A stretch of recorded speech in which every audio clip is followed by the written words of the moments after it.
ওকে, এখন আসো লিমিটিং বিক্রিয়ক। তোমাদের সবচেয়ে ভয়ের একটা জিনিস, আসলে জিনিসটা ভয়ের না, তোমাদের কাছে ভয় লাগানো হয়।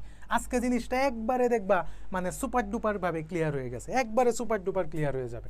খেয়াল করো, লিমিটিং বিক্রিয়কটা আসলে কি। আমরা বিক্রিয়ক ও চিনি, উৎপাদক চিনি, এইসব কথা এখানে লেখছে, আমার দরকার নাই। লিমিটিং বিক্রিয়কের মেইন ঘটনাটা হচ্ছে যে ধরো তোমার এই যে এখানে একটা লাইন বলে দিছে, এই যে দেখো এতটুক জানলে হবে। রাসায়নিক বিক্রিয়ায় যে বিক্রিয়ক বিক্রিয়া করে শেষ হয়ে যায় সেই বিক্রিয়ককে কি বলা হয়? লিমিটিং বিক্রিয়ক। মানে লিমিটিং মানে হচ্ছে শেষ, মনে রাখবা। লিমিটিং মানে হচ্ছে শেষ, যে শেষ হয়ে যাবে। কি শেষ হয়ে যাবে? যেহেতু বিক্রিয়ক বলছে, তার মানে বিক্রিয়ক শেষ হয়ে যাবে। এইটার ম্যাথ আসে পরীক্ষায়, এবং ম্যাথটাও খুব ইজি। আমি তোমাদের জন্য সাজায় রাখছি যে কিভাবে হচ্ছে তুমি পরীক্ষায় আনসার করবে, একটা প্যাটার্ন আমি সাজায় রাখছি, ঠিক আছে? আচ্ছা, দরকার নাই, শুধু এই সংজ্ঞাটা মনে রাখবা, কারণ এখান থেকে যেহেতু ম্যাথ আসে আমরা ম্যাথের আলোচনায় চলে যাব। তারপরে বলছে উৎপাদের শতকরা পরিমাণ। রাসায়নিক বিক্রিয়ায় ব্যবহৃত বিক্রিয়কগুলি সবসময় 100% হয় না। আচ্ছা, এইটা আর কি। এখান থেকে তোমার হোলিক্রস ভর্তি পরীক্ষায় মেবি বা কোনো একটা কলেজ ভর্তি পরীক্ষায় প্রশ্নটা আসছিল যে এনএলআর কি, এনএলআর বা এখনও তোমাদের আসে অনেক টেস্ট পরীক্ষায়, বইটাও মনে হয় আসছিল, একবার দেখছিলাম। এনএলআর কি মনে রাখবা, এনএলআর মানে হচ্ছে যেই বিক্রিয়কটা সবচেয়ে বেশি বিশুদ্ধ, যেই বিক্রিয়কটা সবচেয়ে বেশি বিশুদ্ধ তাকে কি বলা হয়? এনএলআর বলা হয়। এটা ক নাম্বারের জন্য খুব ইম্পর্টেন্ট। প্রশ্ন যদি আনকমন করতে চায় না, তখন এই যে সব একটা ক নাম্বারে মাইরা দিব, যে হচ্ছে নিচের কোনটি মানে এনএলআর গ্রেড কাকে বলে, বা এনএলআর কি, মানে যেই বিক্রিয়কটা, বিক্রিয়ক কিন্তু বলছে উৎপাদে পড়তেছে কিন্তু বিক্রিয়ক, যেই বিক্রিয়কটা সবচেয়ে বেশি বিশুদ্ধ তাকে কি বলা হয়? এনএলআর বা এনএলআর গ্রেড বলা হয়। এছাড়া 100% বিশুদ্ধ তো হয় না, তবে তোমার ধরো মানে 99% বা 98% এগুলিকেই বিশুদ্ধ হিসেবে ধরে নেওয়া হয়, এগুলিকেই বিশুদ্ধ হিসেবে ধরে নেওয়া হয়। এই যে তোমার যে অবিশুদ্ধ পদার্থকে ক্যালাসন, পাতন, আংশিক পাতন, ক্রোমাটোগ্রাফি, এই জিনিস, এই কথাগুলি তোমাদের কাছে এখন দেখবা অচেনা লাগতেছে। যখন তোমরা ইন্টারমিডিয়েটে উঠবা তখন কেমিস্ট্রি ফার্স্ট পার্টের সেকেন্ড অধ্যায়ে হচ্ছে লাস্ট টপিক হচ্ছে ক্রোমাটোগ্রাফি বা পাতন। হ্যাঁ, এই ক্রোমাটোগ্রাফি হচ্ছে একবারে লাস্ট টপিক। এর আগের টপিকটা হচ্ছে পাতন। এই পাতন, এই জিনিসগুলি পাবা। ক্যালাসন কি, আংশিক পাতন কি, ঊর্ধ্বপাতন কি, ঊর্ধ্বপাতন কথাটা জানো। ক্রোমাটোগ্রাফি কি, ক্রোমাটোগ্রাফি হচ্ছে পৃথকীকরণ। শুধু এতটুকু জেনে রাখো। আচ্ছা, এখান থেকে বলছে যে উৎপাদের শতকরা পরিমাণ বের করা হচ্ছে বিক্রিয়া হওয়ার পর প্রাপ্ত উৎপাদের পরিমাণ ইন্টু 100, রাসায়নিক বিক্রিয়ার সমীকরণ থেকে হিসাবকৃত উৎপাদের পরিমাণ। শুধু এতটুকু মনে রাখো। আমরা এখন মানে তোমার হচ্ছে মেইন জিনিসে চলে যাই। আমরা এখানে দেখো কতগুলি প্রশ্ন আসছে। 1 মোলের সাথে 3 গ্রাম হাইড্রোজেন বিক্রিয়া করলে লিমিটিং বিক্রিয়ক নির্ণয় করো। তারপরে দেখো আবার লিমিটিং বিক্রিয়ক থেকে প্রশ্ন হচ্ছে উদ্দীপকের বিক্রিয়া প্রত্যাশিত উৎপাদ পাওয়া গেল না কেন? এই প্রশ্নটাই অনেকে বোঝে নাই ময়মনসিংহ বোর্ডে, যে এটা কী চাইছে। আরে ভাই, এই প্রশ্নটা আসছে লিমিটিং বিক্রিয়ক থেকে। এইটা সংজ্ঞার কনসেপ্টটা এখানে নিয়ে আসা পড়ছে। সংজ্ঞাতে আমরা কি পড়ছি? সংজ্ঞাতে আমরা পড়ছি না যে হচ্ছে কি থাকে না, বিক্রিয়া করে শেষ হয়ে যায়, তার মানে প্রত্যাশিত মানে নাই, শেষ হয়ে যায় মানে কি নাই। এইটাই প্রশ্নটা হচ্ছে তারা ঘুরাইয়া করছে, ঠিক আছে? তারপরে দেখো এ এবং বি পাত্রে মিশ্রিত করলে, এ এবং বি পাত্র মিশ্রিত করলে লিমিটিং বিক্রিয়ক কত হবে? কোন বিক্রিয়কটি লিমিটিং হবে? ঠিক আছে, এই যে দেখো 1 নং প্রত্যাশিত উৎপাদের পরিমাণ পাওয়া যায় কিনা। আচ্ছা, এই যে কোন বিক্রিয়াটি লিমিটিং বিক্রিয়ক, প্রতিবার প্রশ্ন আসতেছে লিমিটিং বিক্রিয়ক থেকে। আজকে এটাকে আমি একবারে তোমাকে সুপার ডুপার ইজি করে দিব, ঠিক আছে? যোগ করলে কোনটি লিমিটিং বিক্রিয়ক হবে, যোগ করলে কি বলছে কোনটি লিমিটিং বিক্রিয়ক হবে গাণিতিকভাবে। দেখো আমরা দেখাবো, আগে তোমাকে আমি দেখাচ্ছি এটার গুরুত্বটা। এত মোল উদ্দীপকের দ্রবণ কোনটি লিমিটিং বিক্রিয়ক হবে দেখাও। তারপরে বলতেছে যে উদ্দীপকের বিক্রিয়া লিমিটিং বিক্রিয়ক কোনটি গাণিতিকভাবে মূল্যায়ন করো। আমরা মূল্যায়ন করব। চলো, এটা আমি তোমাদের একবারে স্টেপ ওয়াইজ করে দিছি। আমি কোনো জায়গায় দেখি না এইগুলি স্টেপ ওয়াইজ করে দিতে, আমি তোমাকে স্টেপ ওয়াইজ করে দিছি। চলো আমরা প্রথম এই প্রশ্নটা সলভ করি দেখো প্রশ্নটা কি বলছে যে 15 গ্রাম ক্যালসিয়ামের সাথে 20 গ্রাম ক্লোরিন, মনে রাখবা ক্যালসিয়াম কত আছে, ক্যালসিয়াম আছে হচ্ছে 15, ক্লোরিন কত আছে, ক্লোরিন আছে হচ্ছে 20। হ্যাঁ এগুলি কিন্তু পরিমাণ, আবার পারমাণবিক সংখ্যা পাইবো না। গ্যাস মিশ্রিত করলে কি হয়, ক্যালসিয়াম ক্লোরাইড তৈরি হয়, তাই ক্যালসিয়ামের সাথে যদি আমি ক্লোরিন দিই তাহলে তো ক্যালসিয়াম ক্লোরাইড তৈরি হবে, এটা তো আমরা একটু আগেই দেখে আসছি। হ্যাঁ বলছে লিমিটিং বিক্রিয়ক কোনটি, চলো এটা আমরা দেখি। এই যে বলছে এই প্রশ্নটা না, এই প্রশ্নটা, আচ্ছা এইটা না তো, এই যে এটা প্রশ্ন নং 26 না, হ্যাঁ 26। তাহলে কি হলো স্টেপ 1, স্টেপ 1 এর কাজটা কি, ক্যালসিয়াম আর ক্লোরিনের বিক্রিয়া করলাম, ক্যালসিয়াম ক্লোরাইড হইলো। তারপর এইটা হচ্ছে ক্যালসিয়ামের আণবিক ভর আর এটা হচ্ছে ক্লোরিনের আণবিক ভর। এখন তোমার মনে প্রশ্ন আসতে পারে এই 2 আমি কোথায় থেকে দিলাম, ক্লোরিন তো বেসিক্যালি হচ্ছে কত 35.5 না, এই যে এখানে 2 আছে, এই যে এই 2টা হচ্ছে এটা, তার মানে হিসাব করলে টোটাল হচ্ছে 71 গ্রাম। তুমি পড়তেছো লিমিটিং বিক্রিয়ক সিকিউ, লিমিটিং বিক্রিয়ক, তার মানে উৎপাদের কোনো হিসাব তোমার আপাতত দরকার নাই, এটা কিন্তু বিক্রিয়কের 71 গ্রাম।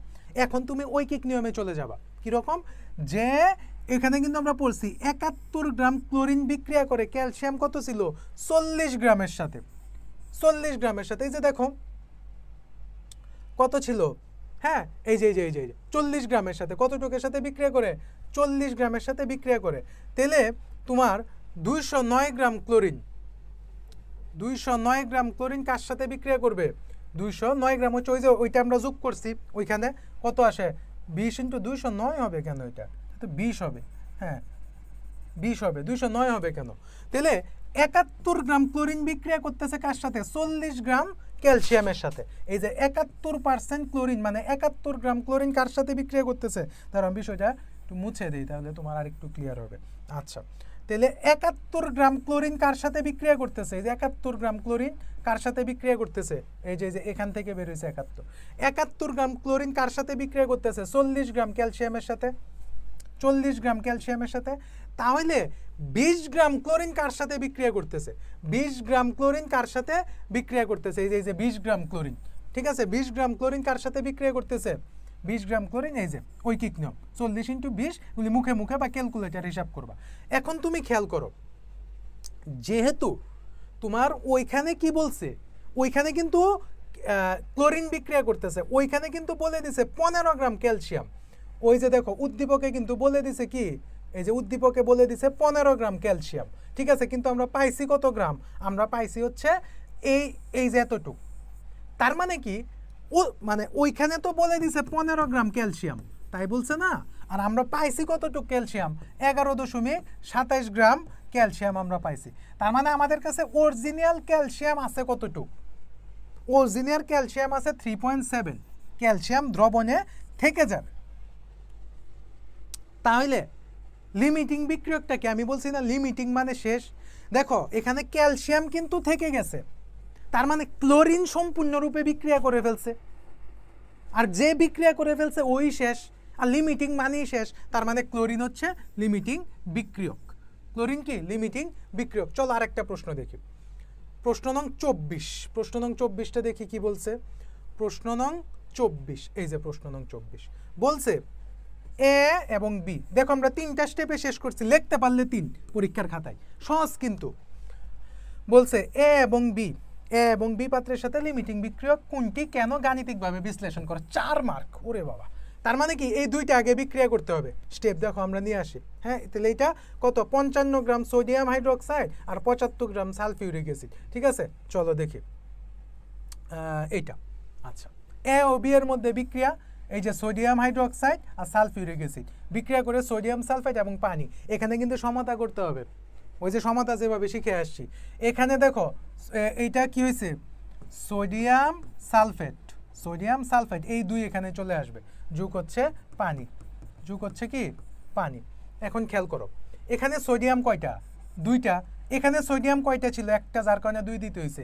এই 2 দেওয়ার অর্থ কি, যে এই 2 এও পাইছে, তার মানে এখানে পানির সাথেও 2 দিতে হবে, ঠিক আছে, তার মানে আমার সমতা ওকে হয়ে গেছে, সমতা ওকে হয়ে গেছে। এখন দেখো সোডিয়াম হাইড্রোক্সাইড জেনারেলি কত, এই যে আমি দেখো দেখছো কথা কিভাবে শুনতে, আমি কিন্তু কয়েকটা বলে দিয়েছি যে পারমাণবিক সংখ্যাটা মুখস্থ রাখবা, আণবিক ভরটা মুখস্থ রাখবা, জেনারেলি তো জানো যে কিভাবে করতে হয়, যে সোডিয়াম হচ্ছে 23, অক্সিজেন হচ্ছে 16, হাইড্রোজেন হচ্ছে 1, টোটাল কত হয়েছে 80। আর এখানে সালফিউরিক অ্যাসিড বলছিলাম sodium hydroxide, sodium chloride, sulphuric acid, sodium bicarbonate, HCl, এই মানগুলি একটু মুখস্থ রাখার জন্য, তাহলে তোমার ইকুয়েশন করতে সুবিধা হবে, মানে তাড়াতাড়ি করতে পারবা। তোমার যদি এটা মুখস্থ থাকে, এখানে 2 আছে, তার মানে তোমার এইটার হিসাব হচ্ছে 40, এর সাথে তুমি 2 গুণ দিয়ে দিলে 80, এইটা তো 98, তার মানে এগুলি আর লিখতে হইলো না। আর লিখলা হাইড্রোজেন 1 × 2, সালফার হচ্ছে 32, অক্সিজেন হচ্ছে 16, সাথে আছে 4টা। আমার কাজ তো বিক্রিয়কের সাথে, কারণ আমি পড়তেছি লিমিটিং বিক্রিয়ক, আমার কাজটা হচ্ছে বিক্রিয়কের সাথে, তার মানে 98। তার মানে বিষয়টা কি হচ্ছে দেখো, 80 গ্রামের সাথে কত পার্সেন্ট, 80 গ্রামের সাথে কতটুক সালফিউরিক অ্যাসিড বিক্রিয়া করতেছে, 98 গ্রাম, 98 গ্রাম বিক্রিয়া করতেছে কিনা। আচ্ছা, আর ওইখানে কত ছিল, উদ্দীপকে 55 গ্রাম সালফিউরিক অ্যাসিড বিক্রিয়া করতেছে এত গ্রাম, ইকুয়েশন করলে 67.5 আসে। আচ্ছা, যেহেতু বিক্রিয়াতে তোমার ওইখানে দেওয়া কতটুক সালফিউরিক অ্যাসিড, ওইখানে ছিল হচ্ছে 75 গ্রাম, ওইখানে ছিল হচ্ছে 75 গ্রাম, তুমি পাইছো কতটুক 67.37 গ্রাম, এই দুইটা বিয়োগ দিয়ে দাও। তার মানে বেসিক্যালি সালফিউরিক আছে কতটুক, এইটা এখন এই মানটা এখনো দ্রবণে থেকে গেছে, এতটুক মান হচ্ছে দ্রবণে থেকে গেছে। তার মানে বিক্রিয়া করে ফেলছে কে, যেহেতু সালফিউরিক অ্যাসিড এতটুক থেকে গেছে, তাহলে বিক্রিয়া করে ফেলছে কে, সোডিয়াম হাইড্রোক্সাইড বিক্রিয়া করে ফেলছে। তার মানে সোডিয়াম হাইড্রোক্সাইড আর দ্রবণে নাই, তার মানে সোডিয়াম হাইড্রোক্সাইড মানে নিঃশেষ হয়ে গেছে, আর নিঃশেষ হয়ে গেছে মানে কি সোডিয়াম হাইড্রোক্সাইড শেষ হয়ে গেছে, যেটা শেষ হয়ে যায় ওইটাই তো লিমিটিং বিক্রিয়ক। তার মানে এখান থেকে লিমিটিং বিক্রিয়ক কোনটা, সোডিয়াম হাইড্রোক্সাইড, এই যে দেখো লিমিটিং বিক্রিয়ক হচ্ছে সোডিয়াম হাইড্রোক্সাইড। তার মানে এখানে স্টেপ কয়টা, স্টেপ 1, স্টেপ 2 এবং স্টেপ 3। প্রিয় শিক্ষার্থীরা, এর মাধ্যমে আমরা ষষ্ঠ অধ্যায় জাস্ট সুপার ডুপার সহজ করে দিয়েছি, এবং প্রশ্নগুলি কিভাবে লিখতে হবে আমি স্টেপ ওয়াইজ করে দিয়েছি। কেন, কারণ আমি বিভিন্ন গাইড বই অ্যানালাইসিস করেছি, বিভিন্ন ক্লাস অ্যানালাইসিস করেছি, করে দেখলাম লিমিটিং বিক্রিয়কটা শুরুটা যেইভাবে করে শেষটা ওইভাবে করতে পারে না, যার কারণে পরীক্ষার হলে গিয়ে তোমরা শুরু করবা কিভাবে, শেষ করবা কিভাবে, কোনটার পরে কোনটাকে নিয়ে আসবা, এই জায়গাটায় তোমরা কনফিউজড হও। এই কাজটা যারা একটু মানে তুমি 2-3 বার দেখলেই দেখবা তোমার কাছে জিনিসটা একবারে কি হয়ে গেছে, সুপার ডুপার সহজ হয়ে গেছে। তুমি কিন্তু এই এতটুক কাজ যারা সুপার হয়ে গেছে তারা কিন্তু দেখবা সর্বোচ্চ 3 থেকে 5 মিনিট টাইম নেবে, 3 থেকে 5 মিনিট টাইম নেবে। যার কারণে বলছি যে কয়েকটা মান একটু মুখস্থ রাখবা, তাহলে এই ইকুয়েশনগুলি আর করতে হবে না, করতে হবে না। তাহলে তুমি এখানে 4-এ 4, এখানে 4-এ 4। হ্যাঁ প্রিয় শিক্ষার্থীরা, এর মাধ্যমে আমাদের লিমিটিং বিক্রিয়ক কমপ্লিটলি শেষ হইলো।